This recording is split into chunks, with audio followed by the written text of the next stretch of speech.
If the roar of the crowd gives you goosebumps, catching a slip makes you grin, and above all, you love making your bookie cry, then you're in the right place. The #1 spot for premier betting advice and wild opinions, shared with a fan base like no other. Welcome home. This is the Punch List MMA Podcast.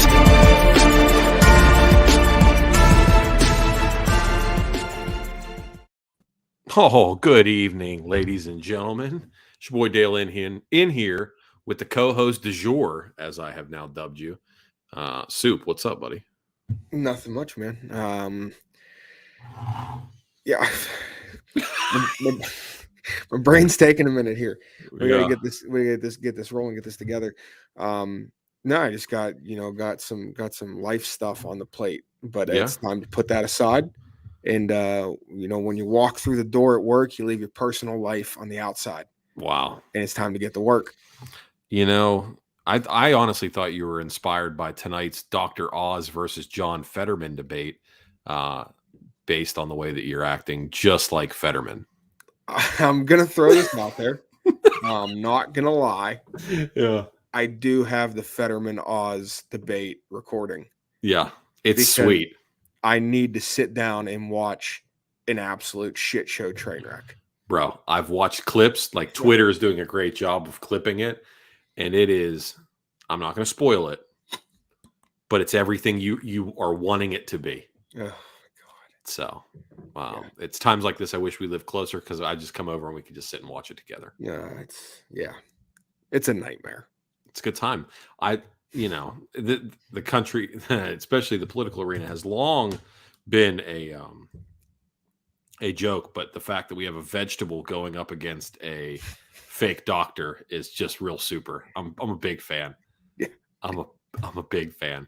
I love the idea that this dude looks like a wish.com kingpin and talks as if he's been hit in the head with a hammer every day since he was a child. And he's running for office, and people are like, "Oh yeah, I support this guy. That's my guy. That's my guy. That's a guy I can rally behind. He's gonna make a difference. This guy that eats a bowl of paint chips every morning, that's my guy. That's my guy." And then on the flip side, other people go, "Oh, this guy that's been selling essential oils to moms watching daytime TV for the last 15 years." That hasn't lived in the state of Pennsylvania up until he decided he wanted to run for office, and he just bought a house there so he could run. Now he runs for office, and he's supposed to be a man for the people. Yeah. That's sweet. Precisely. Yeah. If I'm not mistaken, he's one of the guys that was like hyping up like the pieces of quartz that you can stick in your vagina, like Gwyneth Paltrow was. So he's super doctor. I wish. Yeah. They should hire him at the VA. Yeah. If Dr. Oz were a woman, Aaron Rodgers would try and sleep with him. 100%. 100%. That is it. That is an Aaron Rodgers type 100%. Guy right. Yeah. I'm just waiting for Dr. Oz to say during the debate that Fetterman's vibration is off. The world moves at a frequency, Yes. and your vibration's off, man. That guy is equally as ridiculous. Yeah, it's like a I mean, just let it out, man. Just let it out. Let the hate out. I don't like getting into politics, but you should. It's very similar to what we went through 2 years ago. Oh, for sure. Yeah, 100%. It's right there, man. Yeah, man. It's right there. Coincidentally enough, it's very weird that you can't find fresh produce at the store, but yet there's vegetables in office.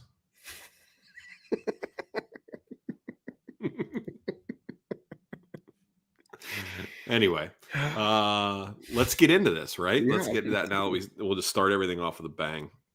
Just blow it all up, man. Who gives a shit? I got murdered last weekend. No. I got murdered last weekend. I'm just going to address the elephant in the room here. I got murdered. I talked a bunch of shit on Beneil Dariush. Yeah. Like a bunch. Like like an amount that you just can't. There's no way to walk it back, right? Like No. I went. You just I went take it on the chin and Yeah. accept. Yeah. Yeah. Just Yeah. admit wrongdoing. Admit. I was wrong. I was wrong. That being said, can I just? I mean, and this isn't like survivor's remorse here. No, this wouldn't even be survivor's remorse. That's the wrong way to say it. Anyway, it doesn't matter. Did Beneil look that much better than Gamrot? Like, I mean, I don't understand. I know he won the fight. Okay, whatever. And he dropped him in the third round. But like, was it? I mean, I thought 30-27 was a bad card. Yeah. I thought 30-27 was a bad card, considering from the second and the third round, Dariush didn't take a single step forward. He fought off the back foot. Just my opinion. And again, I don't believe that Gamrot won the fight, so I'm not sitting here making the argument that he did. Initially in my head, I thought it was bullshit, but then I went back, I looked at the stats, I watched the fight again. He lost the fight. I'm wrong. I was wrong. I assessed that fight incorrectly. Was it that wide of a gap, though? Was it a 30-27? You can tell me true. No, I don't think it was, but the difference between a 30-27 and a 29-28 is nothing. It's still a loss on the card. Okay. You know what I mean? Yeah, I know. Go ahead. I mean, I don't want to divert away from you. No, please, because let's get away from the Gamrot. The real elephant in the room. Yes, you took a big loss this last weekend. Yeah. But I think the UFC in general took a big loss. Because what happened in the Jan O'Malley fight is an absolute joke. Did you watch it again? Yes. So 2 times, you're still two on times, it? and I still think Peter Jan won that fight. Okay. Clear cut. And so on top of that, we'll go back to the Jan O'Malley, but you tack on top of that, sending TJ Dillashaw out I got a whole thing is there. Dude. Just wait. Let's do O'Malley Jan first, because I can't blend these two together. Okay. All right. I watched O'Malley Jan again. Okay. All right. Initially, when it came out, you and I mean, we're watching it live together. I thought atrocious scorecard, right? Like just absolutely bad. I watched it again after having the luxury of reading 78 different pundits' opinions on it, and viewpoints and this, that, and the other, all of that, right? And I was like, all right, let me watch this again. So I watched it again. Jan still fucking won that fight. That's a terrible card. It's a terrible card. Now, 30-27, I don't know. Like you said, the 7 and 29-28 doesn't matter. Now, that being said, the significant strike advantage through the rounds was on O'Malley. But that did not matter given the nature of the way the rounds played out. I thought 1 and 2 were very clearly Jan rounds. And you make the case that O'Malley wins 3, but 1 and 2, in my opinion, even though a lot of people said 1 was a very close round, I thought 1 and 2 were clear-cut Jan rounds. I agree. Clear cut. I agree. I give 1 and 2 Jan, and I say, if you tell me Jan won round 3, I say okay. If you tell me O'Malley won round 3, I say okay. Yeah. So at worst, it's a 29-28 in favor of Jan. I think the difference comes in the damage that was done in round 3. O'Malley splitting him open. I think that's I mean, again, damage does have to account for something. He had more significant strikes landed that round, and he did the damage. So I'll give it to him. And even though it doesn't matter, he lost the first 2 rounds. You score a fight 1 round at a time. He lost the first 2. Yeah. But it was not good. All right. TJ, Aljo. I feel, we'll walk into this one carefully. I feel to an extent for Aljamain Sterling. I kind of feel for the guy a little bit. He won his belt by getting kneed in the face, Jan breaking the rules, right? That's how he won his belt. That's not how he wanted to win the belt, but of course he took it, and that's fine, okay? He defends the belt. Successfully, and you cannot argue he beat Petr Yan in that fight. Yes. But I will say that a title defense where when you're fighting a one-armed man is as impressive as winning your belt by getting kneed in the face while down. That all things level though, he beat Jan on level ground. Yes. So I take that as it's a wash, right? The Jan back and forth now is a wash. My problem is not the Jan O'Malley controversy or anything else that happened. My problem is that TJ Dillashaw had a known injury since April, chose not to get anything sort of treatment done on it, trained through it, made the UFC, the doctors, the athletic commission, and the referees aware of the issue, and they still said, "Let her rip, Tater Chip, and let him go out there and fight." At which point he immediately got hurt, and it was not competitive at all. It was completely uncompetitive, as it always was going to be. He couldn't even hit mitts. He couldn't spar. What was the expected outcome there? I believe, just in a hypothetical world, so that way somebody doesn't take this and like sue me for slander, I believe that the UFC knowingly, there's a probability that the UFC not only willingly knew that, but put him out there in an effort to save or not deteriorate from that card. Product be damned. No, I could agree with that. So now this shoulder, was this, I mean, I didn't see it, but I don't follow, as closely as you may, or as others may. Yeah. Was this just public knowledge? Like, was this known? No. So there was rumblings of there being something wrong, because he was not on the embedded episodes. He did not engage in open workouts. And in the pre-fight presser shakedown thing that they do with the announcing crew, he had let the announcers know that there was a possibility that there was something wrong with him, but he didn't really expound on what. So why is it that mixed martial arts in general, not just the UFC, but all promotions, why is it not like the rest of the sporting world, where this is public knowledge, where these things are released and they're listed almost as like an injury report?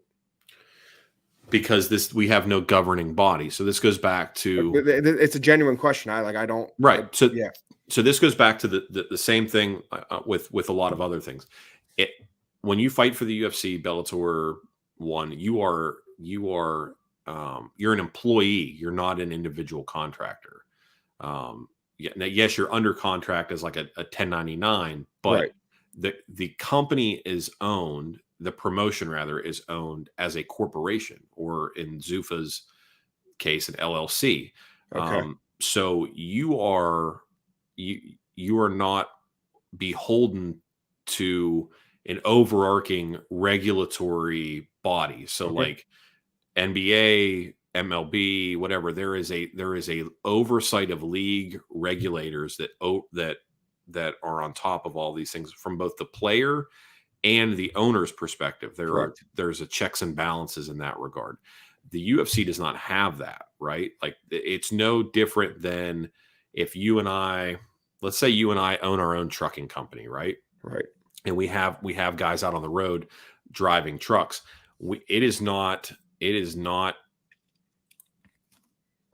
necessary for us to let our customers know that the truck driver that's moving their freight may have had a DUI before. There's just no need for that. And it's not that there's nobody telling us we have to. So it sucks. It sucks. What I find interesting is right before this fight is when the UFC announced that fighters are no longer allowed to bet on mixed martial arts. Right. And can't bet on themselves. Because if you're TJ, you're hammering Aljo. If you're on TJ's team, you're hammering Aljo. Absolutely. Because, I mean, you can say, I mean, let's just say you're TJ Dillashaw, right? And you get 150 to show, 150 to win. Mm-hmm. Take the 150 that you're going to get on that show and put it on Aljo. Yeah. You've hedged your own loss. Correct. You've hedged your own loss. You're going to win it no matter what. I mean, and if you're TJ's team, you do the same thing. Correct. I find that all very, very curious that came out. So, right beforehand. And then Islam won, which, it was a good, I said this on Twitter, it was a good day for company men. If you're a company guy, that you made out in Abu Dhabi. Yeah. Can we, no, they can bet on everything, Angel. They can bet on everything.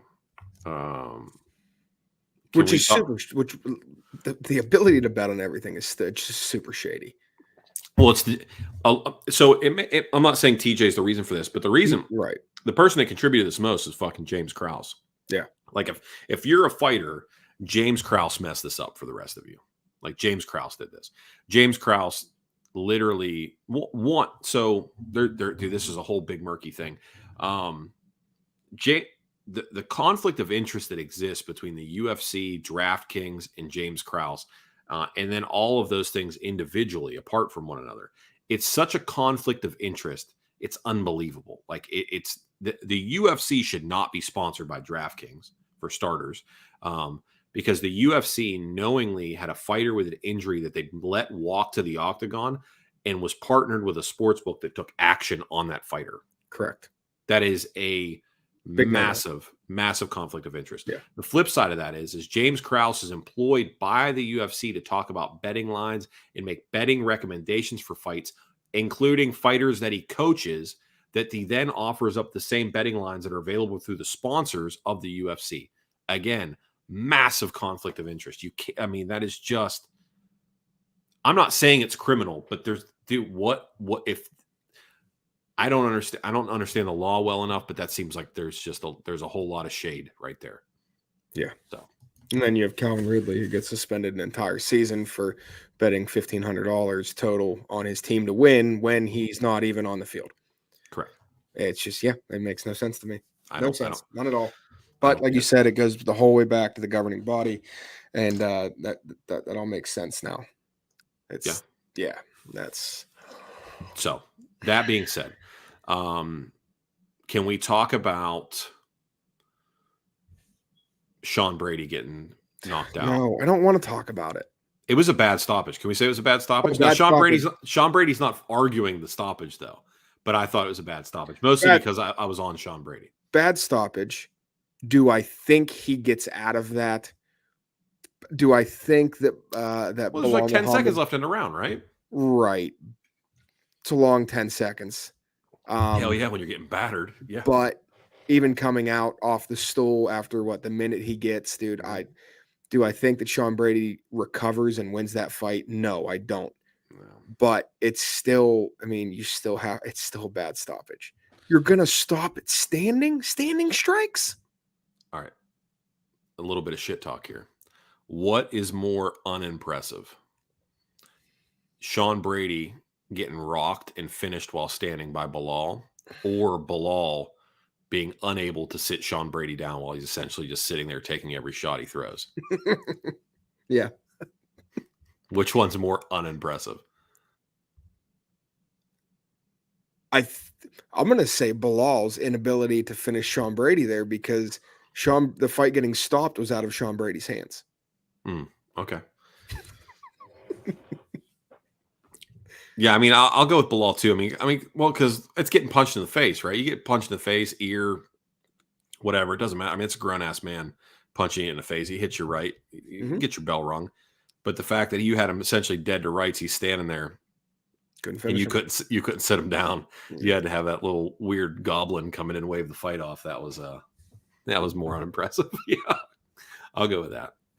All right, UFC Vegas 63 takes place this Saturday. We've got another early card. Main event is kicking. Yeah, well, not early like Abu Dhabi early, but the main event like the main card starts at 7. Okay. So Bo will be tied up and ready to go on this thing by 10. We'll be out the door. Had a slew of cancellations. So if we go over a fight that's been canceled or moved or has a different opponent, too bad, so sad. Save your comments to yourself. I don't give a shit about it. They keep switching stuff up on me. They had 2 fights just added today.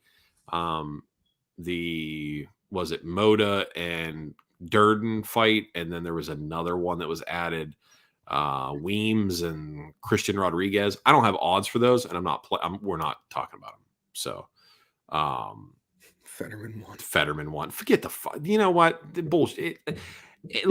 So for those of you just listening, chat says Fetterman won.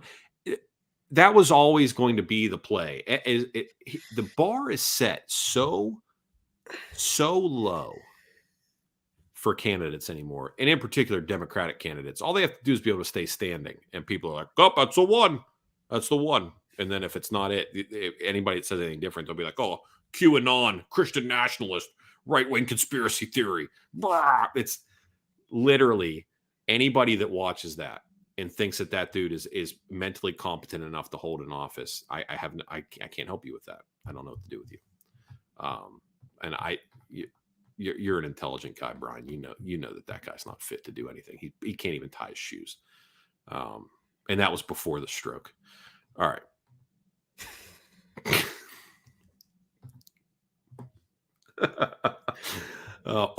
You know what we didn't say? Producer Jake is back. Those of you who think that that this has just been running solo and that's why it's been off the rails for the last few weeks, you're right, because producer Jake hasn't been here, but he's here now. He's back, and he's back. So if things get really weird and stupid now, it's because that's just that's just what. Producer Jake's here, so we're glad to have him back. He's ripping, he's token up in the background. He's having a grand old time. I love producer Jake. I really wish Dale was drinking. He's very close to going down a rabbit. Listen, I don't need alcohol to go down a rabbit hole. If you put me at the edge, and I'll jump in. It doesn't matter. P.S. Vapor rub on the feet works. Had to try it this week, and it saved me. Dude. Bro, I told listen, you. No, and then I looked. I know you looked it up. All made sense medically. It does. It it makes sense. Yeah, you're damn right. It makes sense. You're damn right. All right, let's get after it. Yeah. First fight on the main card, if I am not mistaken, is going to be. Shit, I had it pulled up. Hold on. We're at 11 fights. If I'm not mistaken, it's Dustin Jacoby versus Khalil Roundtree. Roundtree at 10-5, Dustin Jacoby at 18-5. If it's not, that's the one we're running with anyway. It doesn't matter. Jacoby minus 180, Roundtree plus 140, over-under rounds 2.5. You and I both have strong feelings about these guys. This is a thing. This is a thing. So I'll let you go first. I like Khalil Roundtree in this fight. So fucking foolish. I knew you were going to hit me with some bullshit. I knew it. I could tell. I do. I could tell. So he had his little spatter where he lost 2 or 3 in a row, but he's turned it around, man. He's looked impressive so far. No. Yeah. I like Khalil, especially if Jacoby, if this fight stays standing, it's going to play to all of Roundtree's strengths. And I like Khalil Roundtree in this fight. Bullshit. Yes. You're out of your mind. No, I'm not. Okay. All right. So let's address this real quick. Do you have anything else to say about this? Sorry, I don't want to talk on top of you. No, and I also like the under 2.5. Okay. That I can get more on board with. But let me tell you why you're wrong about everything else. No, go ahead. Just like I was wrong about the over 2.5 in the Uzdemir fight. Bro, did you watch the first round of that fight? The first round of that fight, so first of all, the ceremonial weigh-ins and the actual weigh-ins, and they put those dudes against each other, and I'm like, this fucking bet's going to lose. There's no way this thing goes over 2.5. And then I'm looking into it a little bit more, and I'm like, Nikita Krylov's got 40 plus fights, only 10 of which have ever made it past the first round. There's just no way this is going to go 2.5. And then for the first 5 minutes, they decided to try to kill each other. And I'm watching it going, this fucking bet's dead in the water. And then second round happens and they're both exhausted. And I was like, oh, we got it made in the shade. There we go. Just completely gassed. Perfect. Completely gassed. And then it was all downhill from there. I didn't win a single other bet. So it was good. All right. Khalil Roundtree beat Carl Roberson. He beat Carl Roberson bad. Like Carl Roberson had said something about his mom. Like that was a bad beating. And then he pulled a blood sport on Modestas Bukauskas' knee in Fight Island. So that was cool. I really love that Khalil Roundtree did that, right? Like stomped on Bukauskas' knee. And then not only did it just destroy Bukauskas' knee, they cut him afterwards too. Ruined his career. He's getting ready to fight, I think, for Cage Warriors or some English promotion. He's getting ready to fight. Ruined his career. Or he just fought. Well, I mean, it's where he started. He'll come back. If he's good enough, he'll come back. And so yeah, I love that. Nothing like getting your legs stomped out and then getting cut.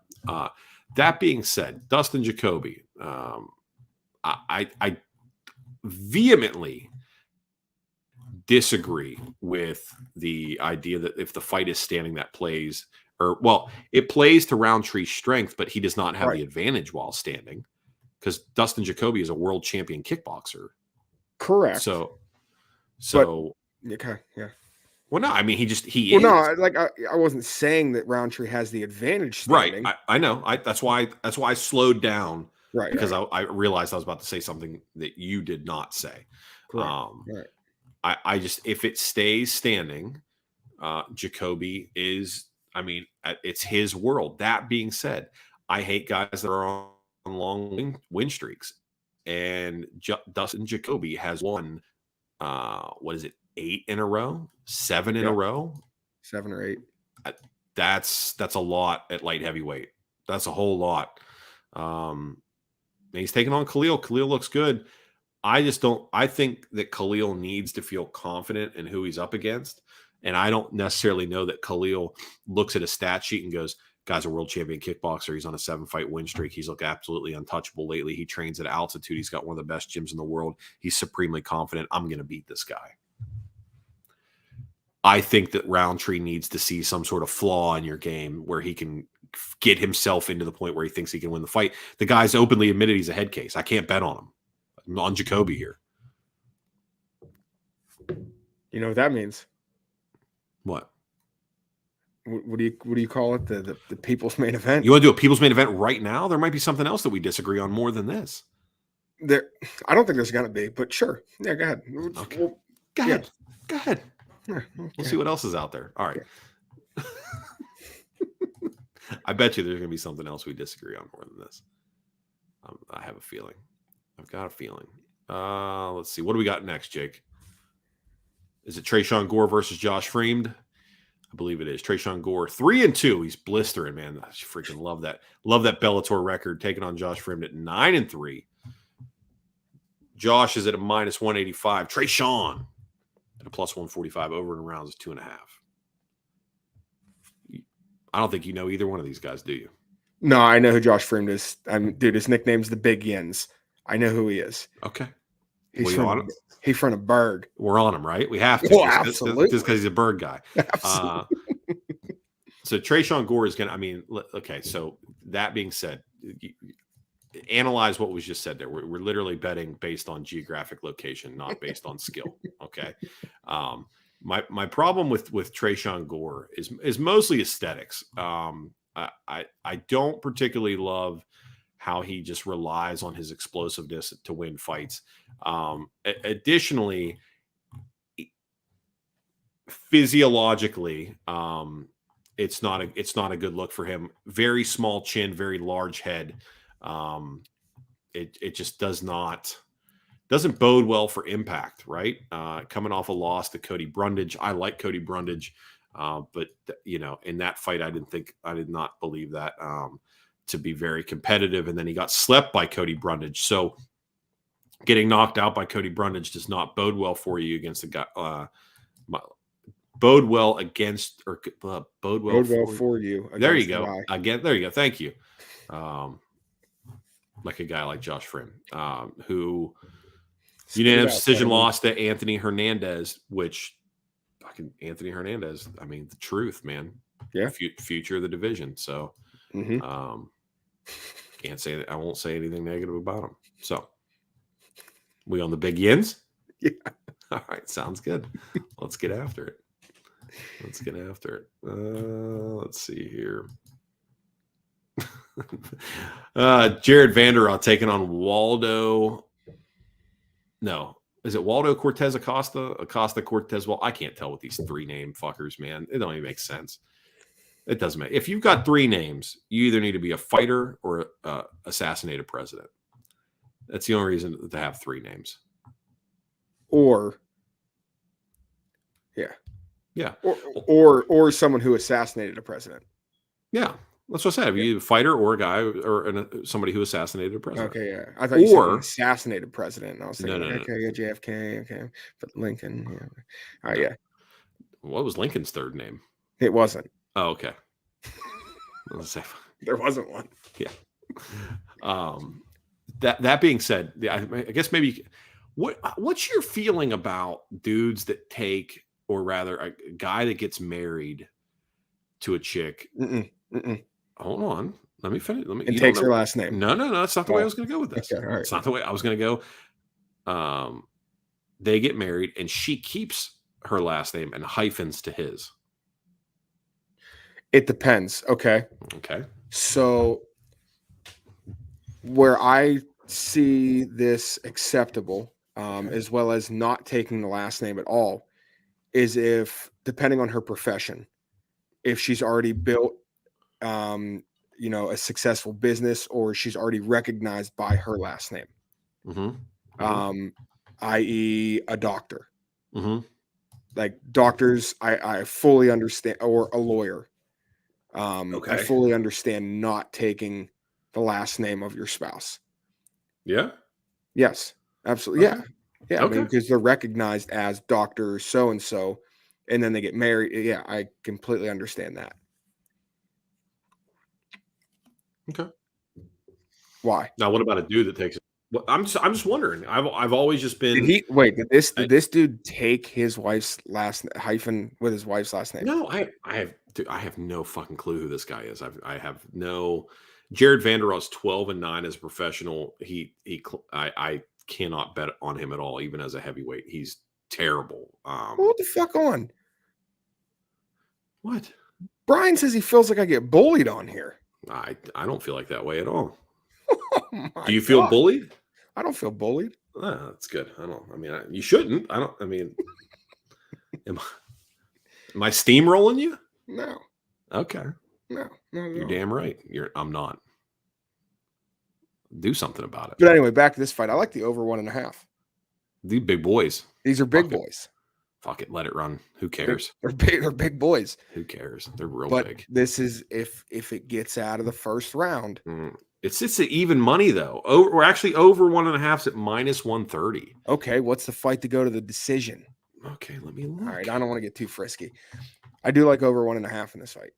Fight goes to decision plus 175. Didn't Vandera just go into the 3rd round with Chase Sherman? Vandera. He's Vandera. And yes, he lost in the 3rd round to Chase Sherman. Yeah. And then he got crushed by Alexei Oleinik. Split decision to Andrei Arlovsky. Round 2 with Romanov. Round Arlovsky 2 with Spivak. It's just, you know what? That's a lock. Here's the thing, right? You stumbled into this, but we'll run with this. Lost to Chase Sherman in the 3rd round. Okay. Split decision loss to Arlovsky, and then a round 2 loss to Alexander Romanov, and a round 2 loss to Sergey Spivak. Let's let it ride for a round and a half and see what happens. Yeah. I was not going to touch this fight at all, but you've now. I bullied you into it. You bullied me into it. Fuck. Damn it. I honestly, man. No, I'm not going to say that. All right. Co-main event of the evening. Tim Means, Max Griffin. Max Griffin at a minus 180. Tim Means, the Dirty Bird, plus 155. Over on our rounds is at 2.5. I've been excited for this fight since they announced it. Yes. I've been very excited for this fight since they announced it. I'll let you go first, man.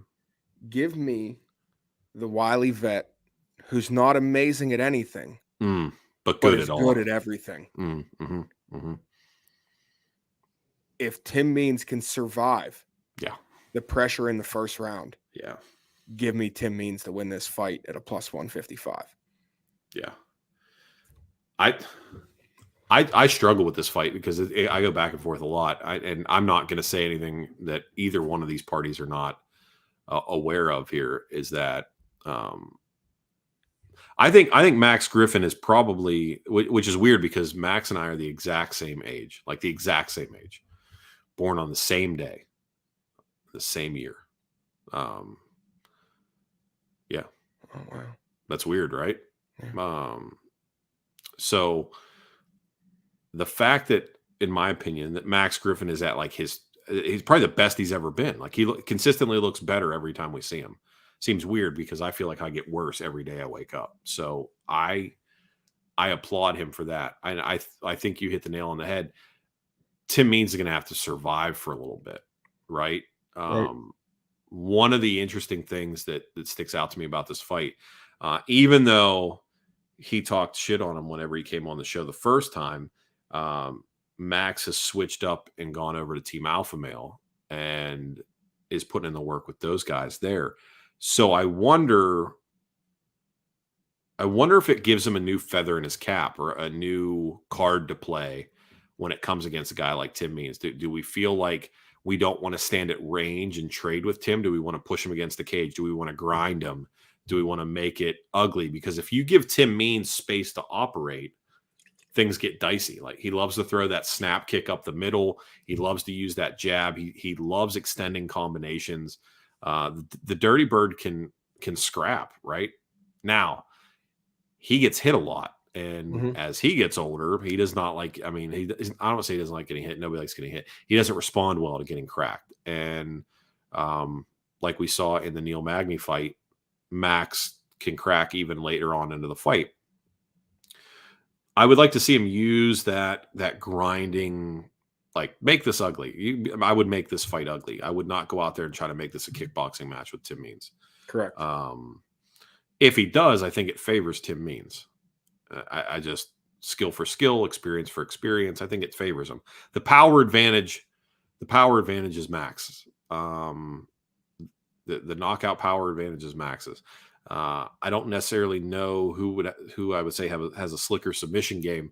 I think this fight is a lot closer to a pick'em than the line indicates. So from a betting perspective, handicapping this, I handicap it as a pick'em. So the fact that I can get Tim Means at plus money would lead me to bet Tim Means. Correct.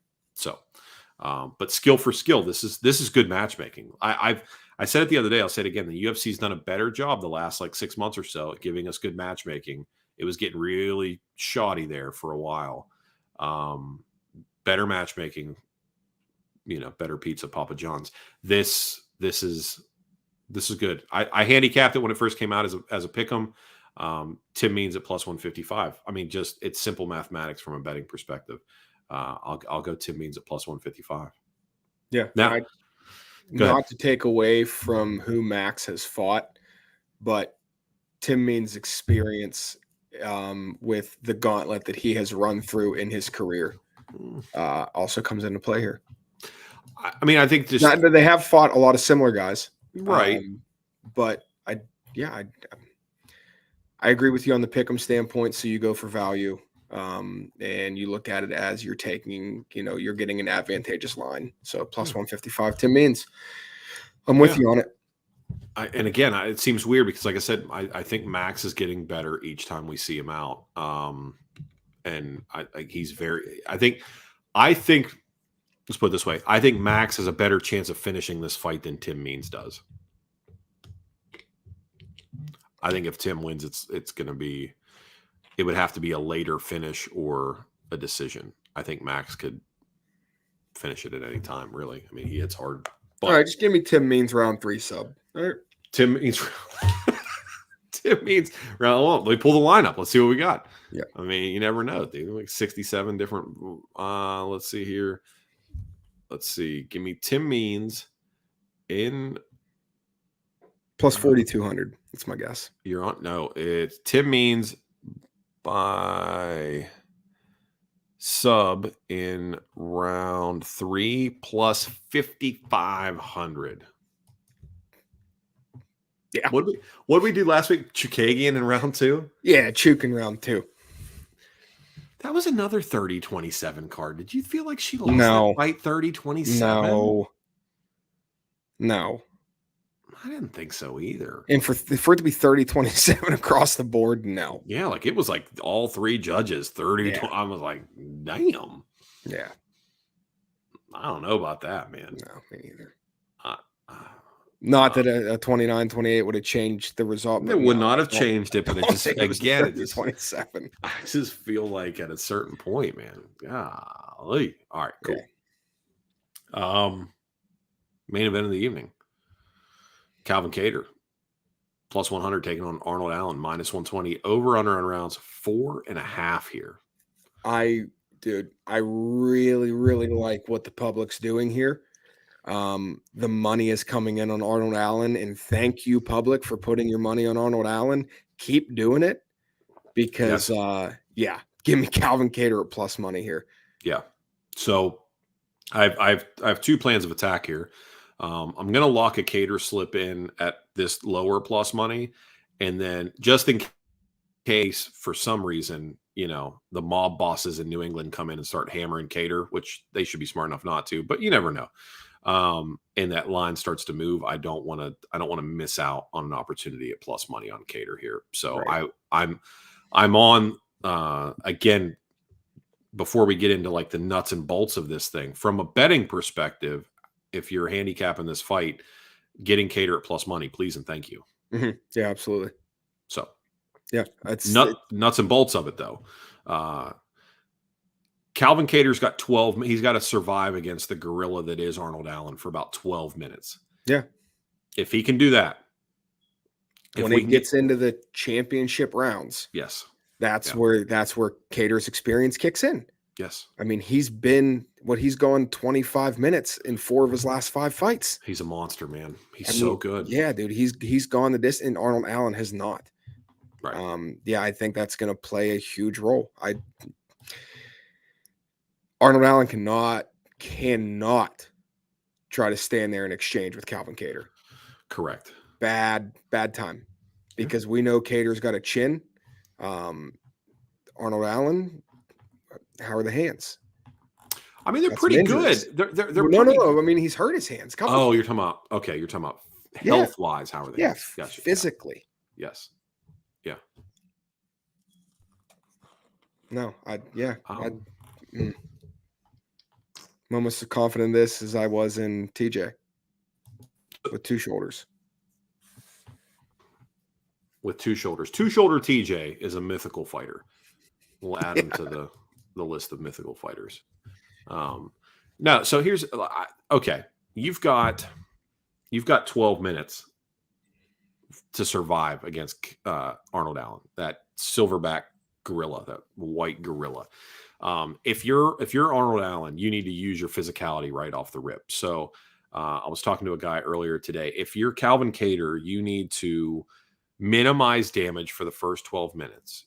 You need to keep the nose healthy, and you've got to not expend too much energy trying to survive in those first 12 minutes. Like, you've got to stay relatively not unscathed, but you can't kill yourself trying to stay alive for 12 minutes against Arnold Allen. You've got to find that balance, right? Like, hit cruise control, put it at 65, where you can see trouble coming, but also make progress. That's what you need. And you got to keep the nose healthy. You cannot have that thing busted up, or it's going to shut shit down again. Play with the gas tank, hands drop, the whole 9. New England cartel as a whole, those boys need a win, and they need one bad. Calvin's never lost 2 in a row in his career. And like you said, championship rounds, 4 out of the last 5. I think he should be on a win streak right now because I thought he beat Josh Emmett, and I like Josh, and I thought he beat Josh. I really do. I thought he beat Josh Emmett. I think that was a bit of a gift there in the Emmett decision. So I wouldn't want to fight Calvin in this spot. No. He sees Arnold Allen and goes, that guy's on a not 8-9 fight win streak. Cool. Let me show everybody that I'm not that far off the pecking order here. And let me go out there and get a win. Now, Arnold Allen on the flip side of that says Calvin Kattar is a guy that was fighting for a number one contender spot. If I dust him in likely fashion, I will put myself right there in the heap. I mean, fuck, you gave me Arnold Allen versus Max Holloway in July. Mm-hmm. Yeah. March. Yeah. Give me a little MLK Day, freaking Max Holloway, Arnold Allen. Let's go, baby. Yeah. And what you said, like, all the stipulations of what Kattar needs to do would be a tall task for anybody else. Not him, though. Right. But not him. I mean, Josh Emmett, Max Holloway, Dan Ige, who did he fight? Oh, Zabit. Yep. Moicano, Shane Burgos. I mean, he's fought high level competition. And I like Kattar at plus money here a lot. I think the thing is too is the unknown, right? The unknown versus the known. The known is, with the exception of the Max Holloway fight, Kattar gets stronger and better as the fight goes on, and he is in it till the very end, and he's got the dog in him. Like, nobody's going to say Calvin Kattar doesn't have the dog in him. Like, I don't honestly, I don't know if you can make a better argument for somebody that's going to fight for your money on the entire roster than Calvin Kattar. Yeah. Because he got the shit kicked out of him for 25 minutes for Max Holloway and never stopped walking forward. Correct. Like, just never stop. Like, I'm just going to keep coming forward. It doesn't matter. I'm coming forward. He gets better as the fight goes on.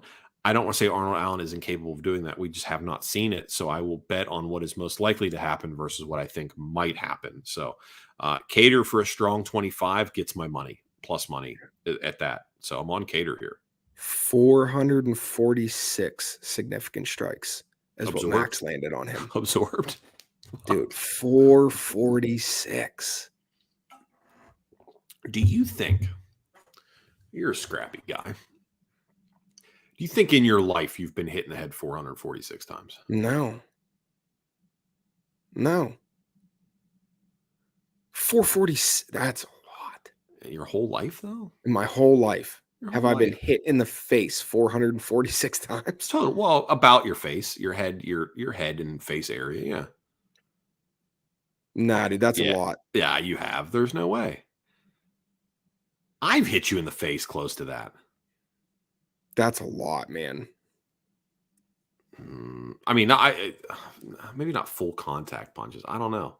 Well, I mean, in the majority of the fights I've been in my life, I'm not an idiot. Yeah, but so I don't stand there and throw hands. I understand. I'm a very, very low center of gravity kind of guy, and I use that to my advantage. And everything goes down. Everything goes down to the ground. I'm saying, like, so. I mean, you did your McMap. Oh, buddy. And yeah, I know you guys get after it, McMap. You don't think you were total that time? You don't think over all your McMap, you don't think you were hit in the head 446 times? Maybe with a pugil stick. Yeah, maybe. Got that jab. Got that pugil stick jab right there. Producer Jake is fucking disgusted in the back right now. He does not agree with this at all. Producer Jake, you've been hit in the head 446 times or no? He says no, not at all. No, dude, 446 is a lot. That's a lot. That's a lot. Well, it reminds me of that song. He says maybe 100 tops, and I think I might agree with that. Jeez, oh man. 100 tops? I need a point of reference here. I just need a point of reference because I don't feel like that's a lot over the course of your life in one fight. Of course it is. It's a murder in the course of one fight, but I'm talking about over the course of your life to get hit in and about the face and head of 446 times? I don't think so. Maybe. I took a 9.5-degree driver to the face 2 weeks ago when I took my son golfing. Yeah, that's true. You did. That's true. That's like worth like 5, I think. I think some of them count as 5. Yeah, dude, that hurt. Yeah, I mean, just square. Yeah, that's good. Bent down, teeing the ball up for him, told him to swing hard. It's the last hole. He's 2. And I gave him my driver, and he swung hard and hit me square in the face. Yeah. I mean, what people need to understand, too, is you guys are so close to being the same size, he didn't even have to choke up on the club. He literally was just holding it at the grip. Yeah. That's a good point. That's a good point. Those of you that never played golf with Soup, if you've ever seen like the little putt-putt guy that sits at the end of the putt-putt, or at the end of the putter, and you can kind of click it, and it hits the ball. Very, very close. Yeah. Very close. We should get those, by the way. Have you know where you can get those at? No, but I have seen videos of them. They do look pretty cool. They're fucking sweet, man. I need one of those. Yeah. Let's do this. If we can find them, I'll buy you one for Christmas. You get me one for Christmas. Yeah, all right. What do you mean, all right. So why don't you just buy yourself one and I'll buy myself one? Because that's not how it works. Like, think about it like when you first started dating a wife, right? You know, you're like, let's go out. We'll keep it amicable. I'll pay for you. You pay for me. Mm-hmm. Right. And that way we're both doing the thing. You know what I mean? Yeah. And nobody feels like any one person has the advantage. Or were you like straight Andrew Tate right off the rip? Like, listen, I'm the man, I'm paying, and that's the end of it. No. Top G. No, you weren't like that. No. You gave her the choice. Yeah. Good for you, man. So listen, I know you don't watch hockey. I love hockey. What are you talking about? Okay. Do you know who Darnell Nurse is? For sure. I know every dude named Darnell. Darnell Nurse is a light-skinned Andrew Tate. You got to look him up, man. Andrew Tate is light-skinned. Right. But you're a light-skinned Andrew Tate because you're lighter than Andrew Tate. Producer Jake, pull him up. That's why you're here. Give me Darnell Nurse on the screen. Who is this guy? Get Darnell Nurse on the screen. Who is this guy? Why should I care who Darnell Nurse is? He just looks like Andrew Tate, or he talks like him, or what's the deal? No, yeah, he does. Both? No, he looks like him. Okay. All right. Let me see.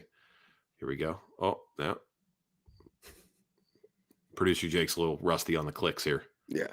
He doesn't know what the fuck he's doing. He's staring. He just. Oh, here we go. Oh, he does kind of look like Andrew Tate, doesn't he? He does. Darnell Nurse. Look at that. Jake, close out of your Grinder tab. What the fuck? What's wrong with his face? Did he get hit with bleach, or what's his deal? Seriously, is that my screen messed up, or does he have the light of the Lord on his eyebrow all the time? What is that? Why is his face all messed up? I don't know. It could be a scar. That's weird. You call him light skin, but he literally has white skin. Like that's Michael Jackson? No, it's not it. The Bold and the Beautiful spoilers. For those of you, Jake's most recently viewed thing was Bold and the Beautiful spoilers. Jake, you might want to just close down the screen share button. Things are going to get dicier for you the more you type into Google. The Bold and the Beautiful spoilers. What the hell? You know what? No judgment here. No, I've watched Gilmore Girls, so no judgment. I appreciate you pulling up Darnell Nurse. Oh, here we go. He's going back to it again. I mean, you could I'm sure there's a side by side if you type in Andrew Tate, Darnell Nurse. I doubt. I mean, it's something we can make up on our own. We're at an hour here. Okay. But yeah, longest neck in the league. Yes. Longest neck in the league. Yeah. Not like, for those of you who know Mike Glennon, not Mike Glennon. Oh, Mike Glennon, the giraffe, bro. That dude's neck is long, man. He makes that long neck kid on TikTok. Bro. Look like he's got a short neck. Is there something wrong with that kid? Medically speaking, you're a Merce. Is there something medically wrong with him? Like mentally? Speculatively. I don't care. Yeah, probably. Something wrong with him. There's a lot of drugs involved. And what from like the parents while pregnant? Plus afterwards, I'm pretty sure. If I'm a betting guy, which I am, I'm going to say he's not sober.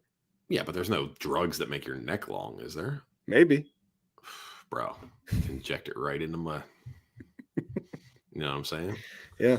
My nipples. All right, here we go. Let's. Chase Hooper taking on Steve Garcia. Steve Garcia 12-5. Chase Hooper at 11-2. Over and around 2.5 here, Super. Real quick, I have a question for you now that you bring up nipples. Yeah, man. Would you rather have a dick the size of a nipple or your nipples be the size of a dick? Whose dick? Whose dick? Would you rather have nipples? No. Or a nipple-shaped dick? No.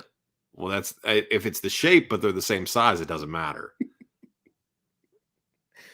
Because I mean, you know as well as I do, nipples are like snowflakes. God made them all unique, right? So like if you have a nipple that is regular nipple size but shaped phallically, I'll take that all day. But if I have a nipple that is the size of a penis, I need to know whose penis it's the size of. OG Mudbone. No, man, I can't do it. I don't know who that is, but the fact that it's like the OG in the name of it would lead me to believe that it's not something I'd want. I don't really. Yeah, I can't. Because I mean, Jake, bring up OG Mudbone. No. Don't. We don't need that. No. Let's not pull that one up. I would just no, dude. Because no, man. I'm still a man. And I have duties to perform. I can't do that with a nipple, man. I can't do that with a nipple between my legs. I can't do it. You gotta give me something to work with, bro. You know what I mean? Yeah. It's just a question, just a thought. Otherwise, you turn into Michael Douglas. You know what happened to Michael Douglas? What happened to Michael Douglas? He got throat cancer. Did he? Yeah. Yeah. From eating out Catherine Zeta-Jones. Are these directly linked? Yes. Like we're positive? So allegedly, no, not allegedly. So I'm again, I'm not a learned doctor, but there's some sort of compound in the vaginal juices that consumed en masse over prolonged periods of time will give you cancer, in particular mouth, throat, or nose cancer, or like whatever. It will give it to you. It'll give you cancer. And since Douglas and Zeta-Jones have been married for eons, and he has it, and I think he said in an interview, she has HPV. So yeah, it makes sense. Okay. Not to cut you short. Yeah. So yeah. If she has HPV, yes, it can cause throat cancer. Yeah. That's rough. I'm not on my Michael Douglas. I'm gonna go ahead and not need my nipples to be. I'll go with the dick nipples. Is that the dude, Jake? That guy? Oh, that's not him. Okay. Different guy. Okay. Different guy. Yeah, I'm not good here. Jake, you can always just hop in here and say what you need to say as opposed to pointing at our screens. No, he's good with it. All right, cool. Chase OG Hooper. Mudbone's gone. Okay. To history. Okay. It's replaced by that guy. I can't find anything on. Yeah, OG Mudbone used to put out adult content. Yeah, I would assume it's where it was like maybe on like it was like a fake. I'm pretty sure it was like a fake mechanical penis that it looked like it shot out gallons of milk. Disgusting. Like awful. Yeah. Yes. Yeah. But Jake is real. Yeah. All right, Jake. There you go. Yeah. I love here's the thing too, is that like for the longest time, people like if you depending on when you come in on the show, people believe that Jake is Peter, like Bob Menery's Peter. You know what I mean? Like nobody believes that he's actually real. You would not believe it by the way this thing goes off the rails and barely works. There is somebody behind the scenes helping this out. Yeah. He does a great job, man. He does a great job. All right. Guy who loves beer, Jake, how many bong hits are you deep are you right now? He's not. He's got the pen in his hand, and it's a lot. So, Chase Hooper, Steve Garcia. Do you have anything about this? I like under 2.5 here. Yeah. I like Chase Hooper as well. What's the odds on the under 2.5? It's got to be minus. You're not going to get that at plus money, I doubt. Yeah, let's see. Chase Hooper, Steve Garcia, under 2.5 is at a minus 150. Okay, yeah, that's fine. I'm cool with playing that. Yeah, right. It doesn't need to be more than that. I mean, do you take this? I mean, Hooper's going to win by sub, right? He's not knocking him out. No, and I just don't think that we need. I don't think we need to chase any crazy plus money play. Okay. Take the minus 150. Yeah. Okay. All right. Joseph Holmes taking on Jung Park. Park at 14-5. Joseph Holmes at 18, or I'm sorry, at 8-2, rather, not 18-2. The Iron Turtle. I mean, with a name like the Iron Turtle, Jake, get the right odds up there. With a name like the Iron Turtle, how do you not? Park and Holmes. There you go. Minus 250 Holmes, plus 185. It's supposed to be plus 185 on Holmes here. I wrote that. So that one's my mistake. Jeez, we got two favorites here. Yeah, it's unbelievable. Holmes is the plus 185 underdog here. Over under on rounds at 2.5. Iron Turtle. Yeah. A lot of these fights are really kind of unplayable. You really have to be degenerate to get on the action here on some of these. Andre Arlovsky taking on Marcos Rogerio de Lima. De Lima at 19-8-1. Your boy Andre Arlovsky 34-20. Now, you say whatever you want about this fight, but don't you dare call our Andre Arlovsky chinny, because he's not anymore. He's not anymore. Thank you. Go ahead. I don't want to pick a fighter here. Oh, because I don't want to pick against Arlovsky. Yeah, man. But based off of his recent performances he's put out there, how do you not side with the over 2.5 here? Yeah. I mean, it's been decision. Yeah. Yeah. Is it weird that it's 2022 and Andre Arlovsky has won 4 in a row?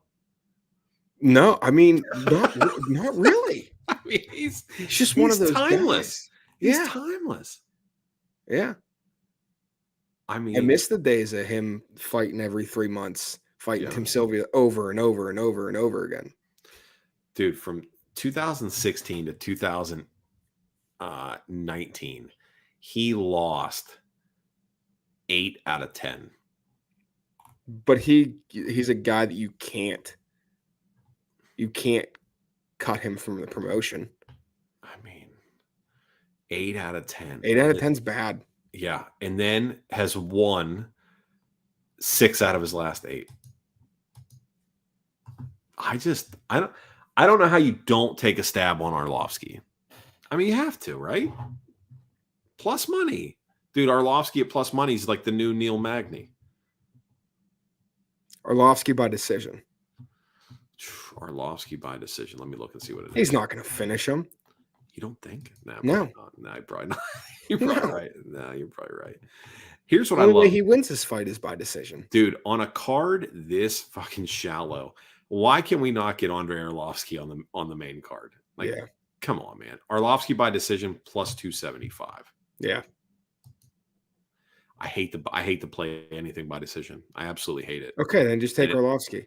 It seems like Jake's legit got Pornhub pulled up behind us here. He can't help himself. Just take I can't. Just take Arlovsky.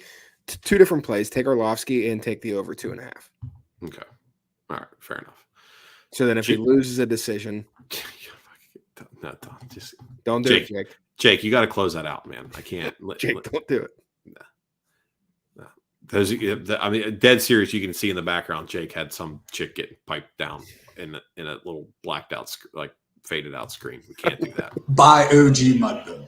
Okay. Well, thank you. Phil Hawes taking on Roman Dolidze. Dolidze is your underdog here, Soup.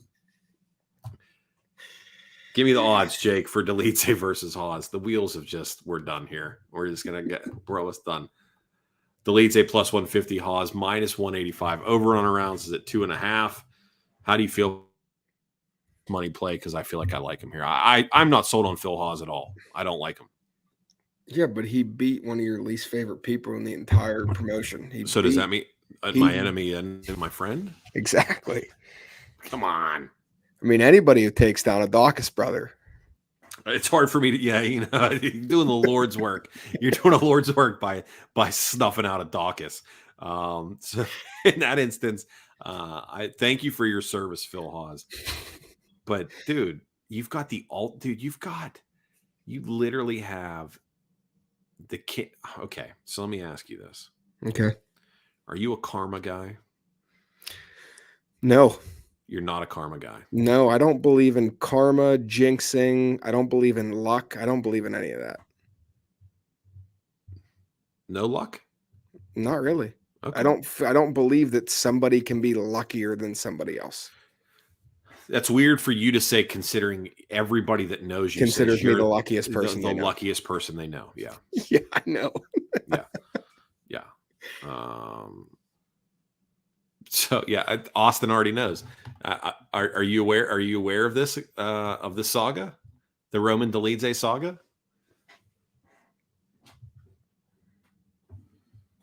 Are you?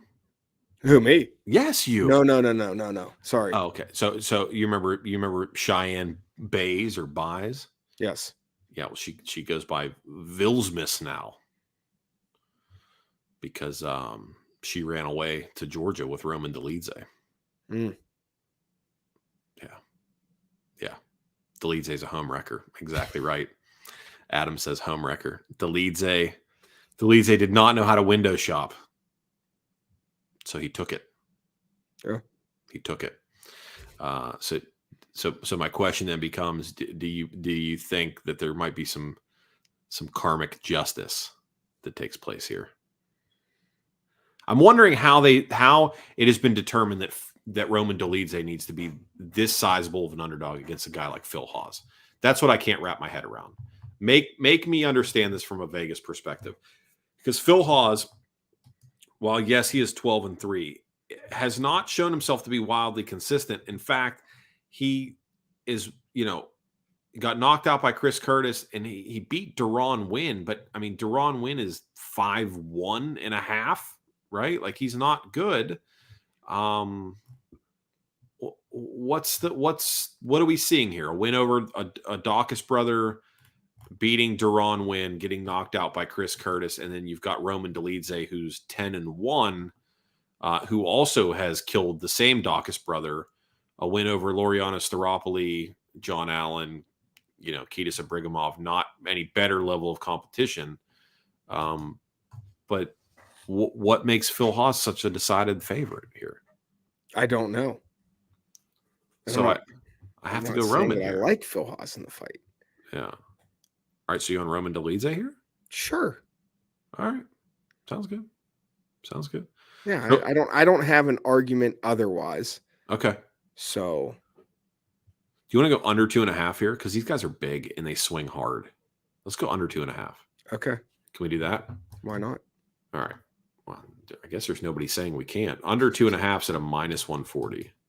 Okay. All right. So the only fight we disagree on is the first fight. Khalil Roundtree and Dustin Jacoby. Yeah. Okay. So for all intents and purposes, that'll be the people's main event. Agreed.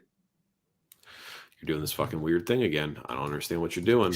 Khalil Roundtree. You're just acting like you're from the X-Files. I don't get it. Why are you doing this?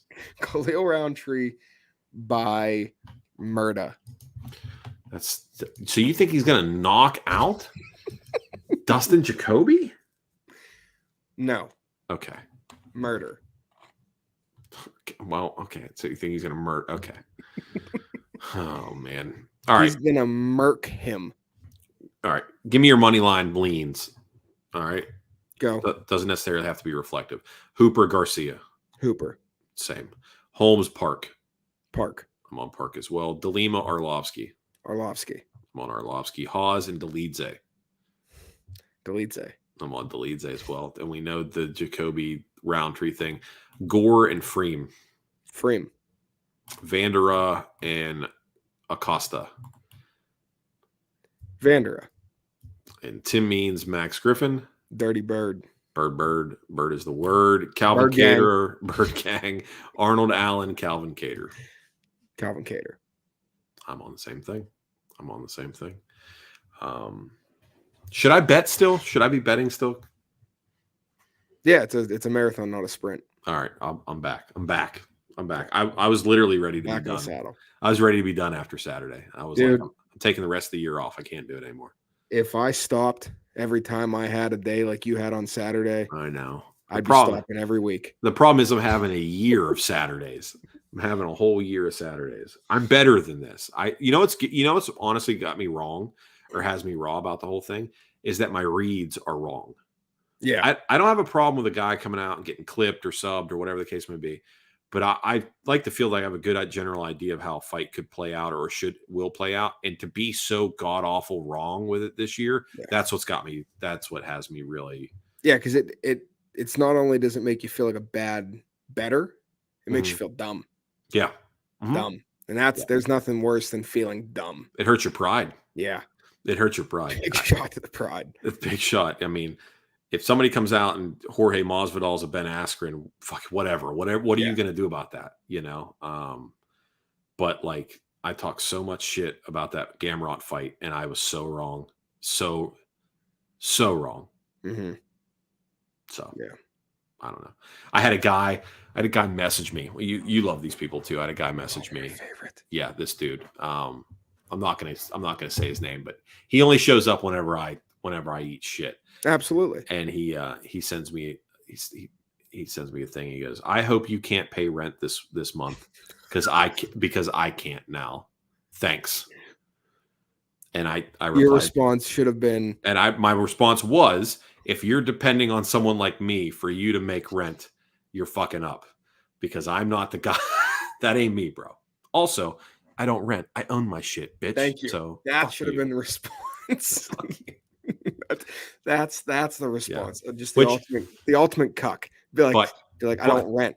I own this. But the flip side of that is I understand that the powers of be in our government have made home ownership next to fucking impossible. So I'm not going to shit on people. Listen, if it wasn't for the Department of Veteran Affairs and the fucking VA home loan, your boy would not be a homeowner. I would rent as well. So,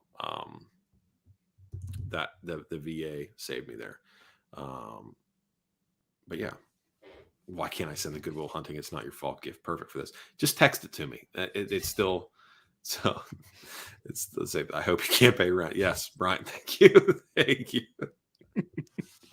Oh man. You know what I love? Here's what I love. What I love about Bryant is he, for all intents and purposes, he listens to the show, supports the show, and I appreciate it for that. But he thinks I'm a retard as well. Every time I tweet something, he literally is like, I think I've got tweets from him going, you're retarded. Like he said that to me before. And I'm like, thanks, man. I appreciate that. But he's using the R word with love. Yeah, dude, it's all love, I'm sure. Yeah. That's all I'm sure. We sit on opposite sides of the fence on just about everything other than MMA. So, the Alex Jones, that's literally my life is that one. I would use that, dude. I send that one probably more than any other one is the Alex Jones one. So, you got anything else happening? Anything else you want to talk about? Yeah, I did something today. Okay, what'd you do? I like this. Kind of, and it's not. For some people, this would be a huge accomplishment. One of those people being the person who used to sit across the screen from you. Oh gosh, so this has weight to it. Okay, I'm excited. I'm excited for this. I thought this is bullshit. Okay, doing oil changes today, which I know that.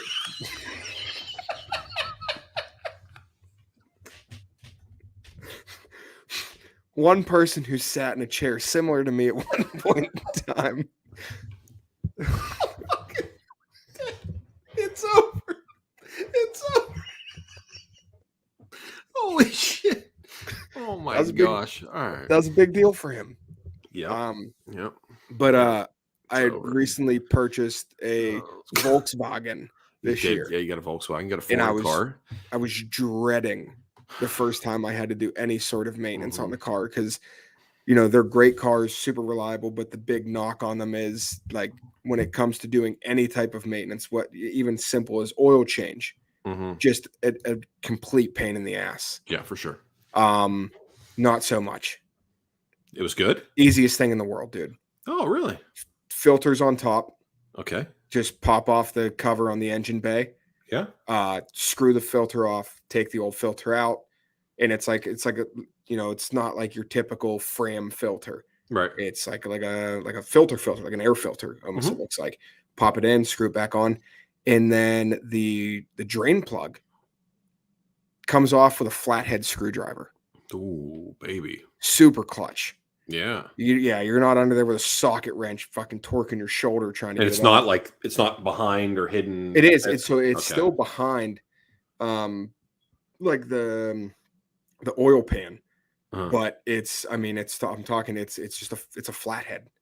You just took a flathead in there, twist, super easy. Super. And then doing my wife's Mitsubishi, I was ready to just take the car to the fucking dump. Is there a reason why you only buy vehicles from people that we've been in world conflicts with? Yeah, I owned a Hyundai, as well as a Kia. Well, I don't understand. I had a Ford Exploder at one point. You had some of that Ford. Listen, buy the bow tie, and that's it. You don't need to worry about anything else. Yeah. Just get you a Chevy. That's it. And then is there something about foreign cars that you like more? Not really. Okay. You Not just really. anti-American. So when the Hyundai that I bought was the first car that I bought. Like obviously, I got like a, car when we were growing up. Yeah. But the Hyundai that I bought was the first car that I bought. It was under my name. Yeah. So I went with a Hyundai Accent because it was like $12,000 brand new. Yeah, for sure. And I lived in North Carolina and was driving home basically every weekend, and I got 58 miles to a gallon on it. Right. That was the reason behind that. When I went to the Kia, I went to Kia because they are the same company, and I love their warranty program. Yeah. And I've never had any problems with their customer service, so I kind of stayed in the family. This time around, I just love the way the Tiguan's look, and I test drove it, and I fell in love. And I do love the car. It's a great car. Interesting. Yeah. Is that how you pronounce it? Tiguan. Is that how it's supposed to be pronounced? I believe so. When you went to the dealership, is that how they said it? Yeah. It's not a Tiguan or a Tiguan. I think it's I don't know. Is that a German word? I think it's a Tiguan. Is it a German word? I don't know. Somebody's going to correct me at some point, I'm sure. It doesn't sound like a German word. Is Passat German? That Jetta? sounds Is Jetta German? Jetta. It sounds a lot more than Tiguan. Get to the Jetta. Yeah, exactly. That's right. Ein. No, I'm just kidding. My hand. You see my hands? They started to do the blade. Yeah. I had to calm down there for a second. Oh, sorry. one more thing. Yeah. Sat down with my wife last night. She had not seen it yet. I haven't seen it since it came out. Uh-oh. Watched Hacksaw Ridge again. No. Is it? I'm done. Dude, it's so good. Is it? Yes. I should go back and watch it again. Yeah. Combo of tiger and iguana in German. You can't make this shit up. Is that really, Producer Jake? Is that real? He's back. He's got his Google going. He's ready to go. Tiger and iguana. What on earth? What? I mean, is it like the strength of a tiger with the nimble? So it's a Tiguan. Yeah. Not a Tiguan. Well, it could be a Tiguan because Iguana. Iguana. Boy, we sound fucking dumb here. The Volkswagen Tiguan name is a combination of the German words for tiger and iguana. Iguana. How is Tiguan pronounced? This combination of German words is pronounced Tiguan. Tiguan. Okay. You may be wondering how exactly Volkswagen came to choose the name Tiguan for this compact SUV. Tiguan.